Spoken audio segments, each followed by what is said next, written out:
الله الله الله الله الله الله الله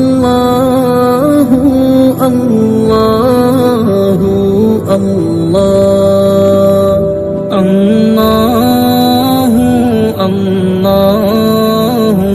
الله.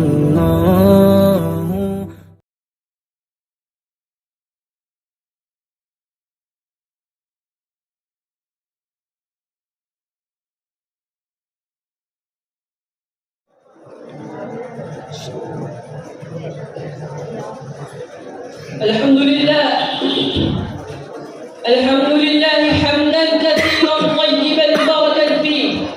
أما بعد، أيها الأخوان، أريد أن أتحدث أمامكم بهذه المناسبة السارة حول الآية القرآنية إنك لعلى خلق عظيم. إخوتي الأجلة، حينما نطالع السيرة النبوية ونتعمق في عمقها وكنهها فنجد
ويعذبهم ويتخذ الاعتداءات الجائرة ويقضي عليهم قضاء حتميا، لكنه لم يسلك مسلك الحكام الظالمين، لم يسلك مسلك الطغاة المتجبرين الذين يتولون الحكومات فيبيدون إبادة غاشمة وينتقمون أشد الانتقام، لأنه لم يكن حاكما دنيويا، بل إنه كان نبيا، إنه كان رؤوفا رحيما، إنه كان أرسل رحمة للعالمين، إنه جاء لينشر التعاليم الخلقية العالية، إنه تشرف ليزيل الظلم والجور. لذلك أعلن بعد فتحه العظيم إعلانا سافرا، إعلانا واضحا، إعلانا يتحير به العقل الإنساني، إعلانا لا يتصور من الحكام المتغلبين، إعلانا يكتب بالحروف الذهبية في التاريخ الإنساني. إنه أعلن فقال: لا تسريب عليكم اليوم، لا تسريب عليكم اليوم وأنتم الطلقاء. إنه عفا عمن ظلم، عفا عمن أساء، عفا عمن طغى وبغى عليه، بل بسط لهم رداءه رحبا واسعا فقال: من دخله كان آمنا. أيها الإخوان، هذا هو النبي الأمي الذي بعث بدين الإسلام، فكيف هذا الدين المبين يكون دين عنف وشدة، دين شدة وغلظة، دين قتل وإرهاب، دينا يحث صاحبه على نشر الخوف ونقض الأمن؟